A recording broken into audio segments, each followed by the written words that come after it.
Good morning বন্ধুরা, welcome back to my channel আড্ডায় রূপালী। আশা করি আপনারা সবাই ভালো আছেন, সুস্থ আছেন, আর আমিও ভালো আছি এবং সুস্থ আছি। আর আজকে হচ্ছে রবিবার, আর রবিবারের ব্রেকফাস্ট তৈরি করতে করতেই ব্লগটা শুরু করে দিলাম। তো আজকে ব্রেকফাস্টে রুটি আর সুজি করব, তো ভাবলাম যে রুটিটা ভাজতে ভাজতেই ব্লগটা শুরু করে দিই। আর রবিবারে তো এমনি কাজের খুব তাড়া থাকে, যদি ভাবি যে কিছু কাজ এগিয়ে নিয়ে গিয়ে ব্লগটা শুরু করব, তাতে অনেকটাই দেরি হয়ে যায়, তারপরে হয় কি আর ব্লগই শুরু করা হয় না। তো ভাবলাম যে দেরি না করে এই রুটি ভাজতে ভাজতেই ব্লগটা শুরু করে দিই। আর এই যে আমার রুটি ভাজা প্রায় হয়েই গেল। এখন সুজিটা করব, তার জন্য কড়াইতে ঘি দিয়ে দিয়েছি। ঘি দিয়ে এই সুজিটা ভেজে একটু দুধ দিয়ে করে নিব আর কি। আর বন্ধুরা, কালকে তো সোমবার, জন্মাষ্টমী আছে। তো আমার যেহেতু গোপাল আছে, তো সেই কারণে আমিও একটু পুজো করব। আর এই যে রুটি সুজি রেডি, খেতে দিয়ে দিচ্ছি সবাইকে। আর যেটা বলছিলাম আর কি, যে গোপালের পুজো করব, তো সেই কারণে আজকে নিরামিষ খাবো আর কি। তো আজকে দুপুরে নিরামিষ রান্নাই করব। তো এই যে কড়াইতে তেল দিয়ে তার মধ্যে আমি কিছু গোটা গরম মশলা দিয়ে দিলাম। আর ব্রেকফাস্ট সারা হয়ে গিয়েছে, ব্রেকফাস্ট সেরে এই যে আবার রান্নাঘরে ঢুকেছি দুপুরে রান্না করব বলে। আর এই যে গোটা গরম মশলা, কাঁচা লঙ্কা দিয়ে দিলাম, তার মধ্যে এই যে ক্যাপসিকামগুলো বড় বড় করে কেটে দিয়ে দিচ্ছি, একটা গোটা টমেটোও দিয়ে দিলাম। এগুলোকে এখন আমি সব ভেজে নিব, ভেজে নিয়ে একটা পেস্ট তৈরি করব আর কি। তারপরে মিক্সি গ্রাইন্ডারে দিয়ে এগুলোকে একটা পেস্ট করব। তো এই মশলাটা দিয়েই আমি আজকে পনির তৈরি করব। পনিরটা আজ একটু অন্যরকমভাবে করব আর কি। তো যেহেতু রবিবার, রবিবারে একটু সবাই চায় যে একটু ভালো কিছু খাই, যেহেতু ছুটির দিন, এই একটা দিনেই তিনজনে সবাই মিলে আর কি খেতে পারি। তো নিরামিষ আর কি করব, ভাবলাম আজকে একটু পনির করি, আর পনিরটা একটু অন্যরকমভাবে করি। আর ভাবছি একটু ফ্রাইড রাইস করব, একটু লাইট করেই করব, যেহেতু গরমের মধ্যে এসব খাওয়াও একটু কষ্ট হয়। কিন্তু সেই কারণে লাইট করেই করব। তো আমি এই পনিরটা করার জন্য এই পেস্টটা তৈরি করব, তো সেটা ভেজে নিলাম। আর এখন এই যে পনিরগুলো ভেজে নিচ্ছি তেল দিয়ে। তেলের মধ্যে লবণ হলুদ দিয়ে আমি পনির ভাজি, আর এটা তো আমি অনেক ভিডিওতেই দেখিয়েছি। তো যাই হোক, ওইদিকে আমার পেস্টটাও তৈরি হয়ে গিয়েছে। তারপরে আমি পনিরগুলো ভেজে নেওয়ার পর তেলের মধ্যে আবার মানে পাঁচ ফোড়ন আর দিলাম, তেজপাতা ফোড়ন দিয়ে আলু দিয়ে দিচ্ছি। মানে যেরকম পনির করি সেটাকেই আজকে একটু অন্যভাবে করব আর কি। কিন্তু তাতে কিন্তু খেতে খুব সুন্দর হয়েছিল। তো আমার খাওয়ার পরে তো আমি ভিডিওটা এডিটিং করছি, তো সেই জন্য বলতে পারলাম আর কি। তো আলুগুলো ভেজে নিচ্ছি লবণ হলুদ দিয়ে, ভেজে নিয়ে তারপরে আমি রান্নাটা করব। তো এই যে আলুটা আমার মোটামুটি ভাজা হয়ে গিয়েছে, বেশ লাল লাল করে ভেজে ফেলেছি। এখন আমি এর মধ্যে দিলাম হচ্ছে একটু জিরে আদা বাটা। জিরে আদা বাটাটা দিয়ে দিচ্ছি। তারপরে আমি এর মধ্যে একটু জল দিয়ে দিলাম, কারণ কষানোর সময় তা না হলে কড়াইয়ের গায়ে লেগে যেতে পারে। আর এই যে একটু চিনিও দিয়ে দিলাম। চিনি দিয়ে আর ভালো করে কষিয়ে নিব এই মশলাটাকে। আর নিরামিষ রান্না না, একটু মিষ্টি মিষ্টি হলে ভালোই হয়। তো আজকে ব্লগে আর আমি অন্য কোনো কাজকর্ম সেরকম দেখাবো না, তো রান্না বান্নাটুকুই দেখাবো। আর এই যে এখানে আমি মগজ আর কাজু বাদাম একসাথে বেটে নিয়েছিলাম, সেটাই দিয়ে দিলাম। আর এই যে যেই পেস্টটা তৈরি করেছিলাম, ক্যাপসিকাম, টমেটো, লঙ্কা দিয়ে যে পেস্টটা তৈরি করেছিলাম ভেজে, তো সেই পেস্টটাও দিয়ে দিলাম। তারপরে আমি মিক্সি গ্রাইন্ডারের জারটা আর কি ধুয়ে সেই জলটা দিয়ে দিলাম। এখন আবার এই সমস্ত জিনিসগুলো দিয়ে ভালোভাবে কষাবো। আর হচ্ছে একটু কাশ্মীরি শুকনো লঙ্কার গুঁড়ো দিয়ে দিলাম, তাহলে রঙটাও খুব সুন্দর হবে।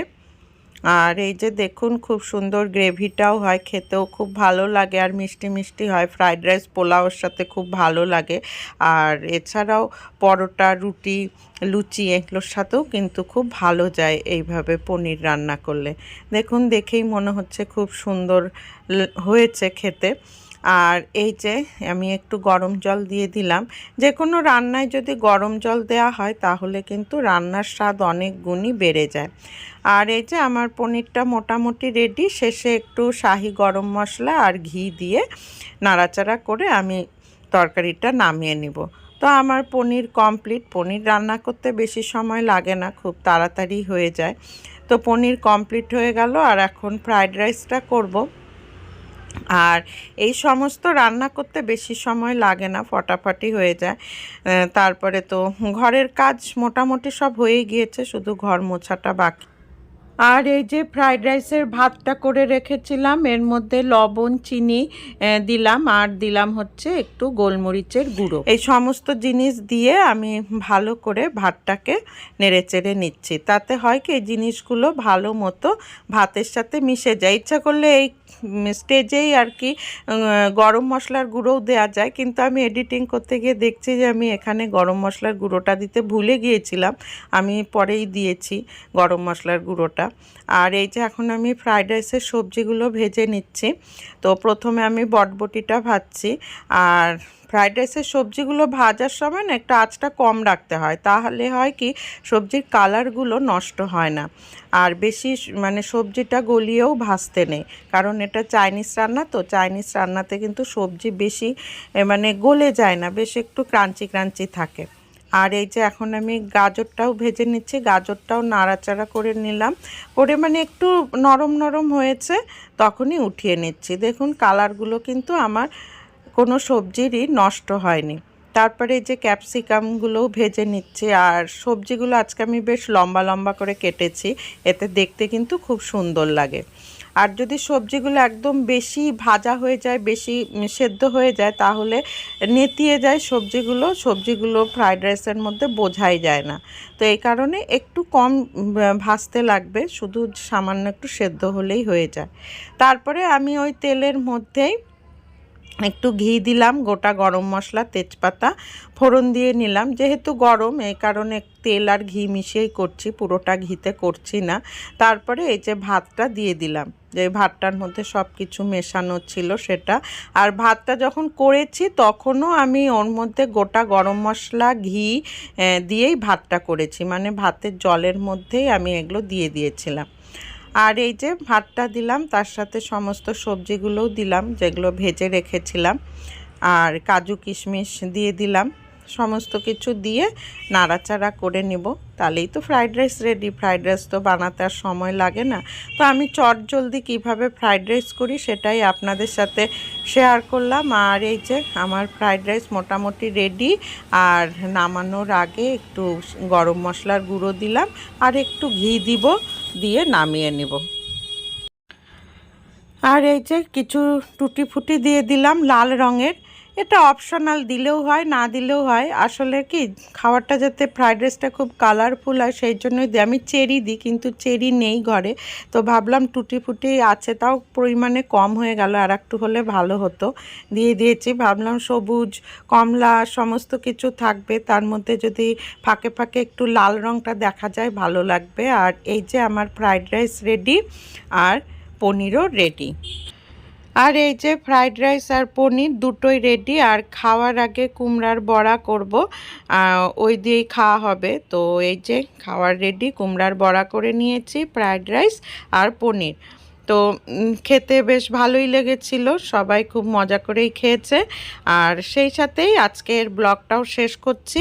আশা করি আপনাদের ভালো লাগবে। ভালো লাগলে কিন্তু কমেন্টস করে অবশ্যই জানাবেন, না লাগলেও জানাবেন, আর একটা লাইক কিন্তু অবশ্যই দিবেন। তাহলে রাখছি, ধন্যবাদ।